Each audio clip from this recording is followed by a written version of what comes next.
Allahu Allahu Allahu Allah.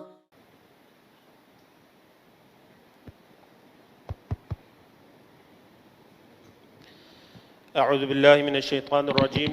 بسم الله الرحمن الرحيم. الحمد لله رب العالمين، والصلاة والسلام على رسولنا محمد وعلى آله وأصحابه أجمعين. أما بعد، السلام عليكم ورحمة الله وبركاته. أولا أحمد الله عز وجل أن وفقنا لهذا الاجتماع المبارك، وكذلك أشكر الإخوة الذين قائمين لترتيب هذا اللقاء، وكذلك أيضا أشكر ملك هذا البلد وولي عهده، وأيضا سعادة المفتي، سأشكرهم جميعا، وأشكر شعب ماليزيا، وأشكر أهل هذا الجامع.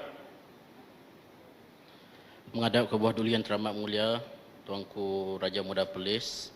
Ampun Tuanku, patik mohon perkenan duli Tuanku, patik memohon perkenan duli Tuanku untuk patik menterjemah percakapan ataupun ulasan yang diberikan oleh Syekh Abdul Waris.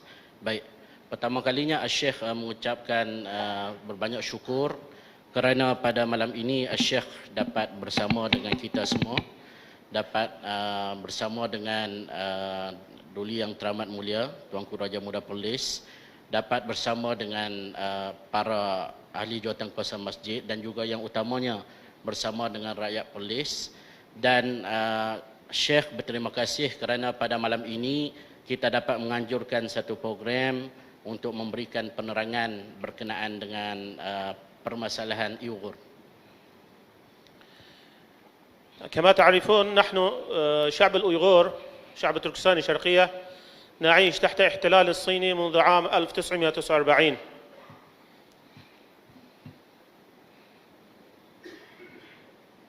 Baik, seperti mana yang diketahui bahawa Turkistan Timur ianya merupakan suatu negara yang berada di bawah penjajahan Cina sehinggalah pada tahun, iaitu bermula pada tahun 1949. ونحن منذ 70 عاما نعيش تحت الظلم والقهر والإذلال، ولكن حينما وصل عام 2013 زار رئيس الصين إلى تركستان الشرقية وشاف المنظر، شاف المسلمين ملتزمين بدينهم ولباسهم ويصلون ويصومون، فقال كأنني زرت الدول العربية. نحن استعمرنا منذ 70 عاما ولكن لم نستطع أن نغيرهم شيئا، من الآن فساعدا يحتاج تغيير جذري.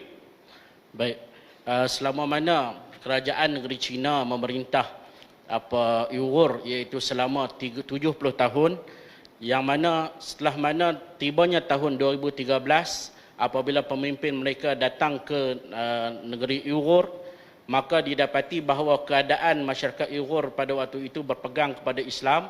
Mereka solat, masjid-masjid mereka itu dipenuhi. Jadi seolah-olah dia menyatakan bahawa Uyghur ini adalah seperti mana keadaan di Timur Tengah. وضع رئيس الصيني خطة إلى 2050 وغير السياسات الدولة المحلية، وأيضا غير المسؤولين المحليين، وبدأ الخطة أول ما قام به المعسكرات النازية. Baik. Jadi di dalam perancangan mereka itu ialah untuk menghapuskan Uyghur itu sehinggalah tahun 2050, yang mana di dalam perancangan mereka itu adalah mereka mewujudkan kem Nazi yang akan diterangkan oleh Syekh nanti. في هذا المعسكر الآن من 3 مليون إلى 5 مليون مسلم، إخوانكم وأخواتكم في الحبس. Di kem tersebut sekarang terdapat penduduk Uyghur iaitu sebanyak 3 sehinggalah 5 juta orang muslimin yang berada di dalamnya. في هذا الحبس يجبرون عن التخلي عن الإسلام، ويجبرون أكل لحم الخنزير وشرب الخمور. Baik, di dalamnya itu orang Islam tidak dibenarkan untuk mengamalkan agama Islam dan disuruh untuk makan daging khinzir, juga disuruh untuk meminum arak. وبعد أن حبس الأمهات والآباء بدأ يجمعون الأطفال، معسكر خاص للأطفال. من عمر 2 إلى عمر 12 سنة. Dan bagi kanak-kanak pula mereka memisahkan daripada ibu bapa, iaitu mereka yang berumur 2 tahun sehinggalah 12 tahun terdapat satu kem khas untuk kanak-kanak tersebut. هؤلاء الأطفال يربون في هذا المعسكر على الطريقة الصينية باللغة الصينية على عقيدة الصينية، لا يعرفون عن دينهم شيئا ولا آبائهم ولا أمهاتهم ولا وطنهم ولا عاداتهم ولا تقاليدهم الإسلامية. Kanak-kanak tersebut diasuh iaitu dengan mengikut kepada budaya-budaya Cina, iaitu mereka diasuh untuk melupakan budaya-budaya Uyghur, apa yang telah dilakukan oleh nenek moyang mereka. Dan begitulah keadaan di dalam kem kanak-kanak tersebut. وكذلك من ضمن السياسات التي تقوم الصين هدم المساجد. في تركستان الشرقية عدد المساجد 28,000 مسجد من عام 1916 إلى 2019، يعني خلال 4 سنوات قد تم هدم ما يقارب 10,000 مسجد. Baik. Berkenaan dengan masjid juga di Uyghur itu telah dimusnahkan masjid-masjid yang mana sehingga sekarang terdapat perobohan masjid itu adalah sehingga 10,000 buah masjid yang telah dirobohkan di Uyghur itu. وكذلك بعض المساجد التاريخية حولوها إلى المراقص الليلية والملاهي الليلية. Dan begitulah juga dengan masjid-masjid yang utama di bandar Uyghur itu, mereka mengubah kepada marakis dan juga marahi, iaitu kelab-kelab malam dan juga pusat-pusat hiburan. هناك تعليمات معلقة أمام المسجد. هناك أناس ممنوع دخول المسجد، منها أولا الموظفون في الدولة ممنوع دخول المسجد، ثانيا مسؤول محليون ممنوع دخول المسجد، ثالثا النساء ممنوع دخول المسجد، رابعا الأعضاء الحزب ممنوع دخول المسجد، خامسا أعمارهم أقل من 18 عاما ممنوع دخول المسجد، لأن في بوليس أمام المسجد يمنعهم دخولها. Baik. Berkenaan dengan masjid juga, apabila seseorang itu datang ke masjid, maka di hadapannya terdapat peraturan-peraturan yang perlu dipatuhi. Antaranya beberapa individu tidak boleh memasuki masjid, antaranya ialah orang-orang daripada parti ataupun para ulama, dan juga termasuklah juga para perempuan dan juga orang-orang lain. Dia ada golongan-golongan yang tidak dibenarkan untuk masuk ke masjid di Uyghur itu.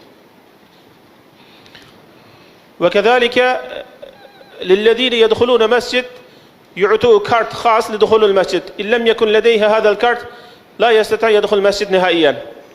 Bagi siapa yang ingin masuki masjid, maka disediakan kad yang mana orang yang mempunyai kad yang khusus sahaja yang dibenarkan untuk memasuki masjid.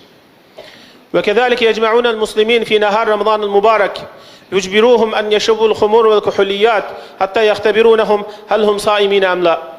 Dan begitulah juga orang-orang Islam, iaitu pada bulan Ramadan, yang mana pada bulan Ramadan itu mereka disuruh untuk makan, disuruh untuk meminum arak, dan begitulah yang dilakukan di negara Uyghur itu. وكذلك تم إحراق كل ما يتعلق بدين الإسلامي، سواء كان القرآن الكريم والأحاديث النبي صلى الله عليه وسلم وغيره من الكتب الدينية، حتى السجادات، حتى الصور الإسلامية جمعوا كلها وأحرقوها أمام الملأ. Begitulah juga berkenaan dengan dokumen-dokumen Islam itu dihapuskan, antaranya dibakarnya Al-Quran, kitab-kitab hadis, dan juga musajjalat, iaitu rakaman-rakaman agama, semuanya itu dimusnahkan, iaitu untuk menghapuskan Islam itu. وكذلك أغرب من هذا أن الصين قامت بتغيير لفظ الآذان والإقامة والأذكار والتسابيح بعد الصلاة، معلقين مكتوب في داخل المسجد بدل الآذان بدل الإقامة والأذكار والتسبيح يمدحون الرئيس الصيني والدولة الصينية والحزب الشيوعي. Yang lebih mengherankan lagi, yang lagi pelik lagi adalah apabila mereka mengubah lafaz-lafaz azan dan juga lafaz-lafaz iqamah itu, dan juga zikir-zikir serta tasbih, yang mana ianya dimasukkan ataupun diubah dengan memuji orang-orang Cina disebutkan di sini, iaitu memuji pembesar-pembesar mereka. الصين منعت العبادات في الخارج حتى يمنع في داخل البيوت. في كل أسرة مسلمة تركستانية يسكن واحد صيني ملحد حتى يراقبهم في داخل بيوتهم هل هم يصومون أو يصلون أو يقرؤون القرآن.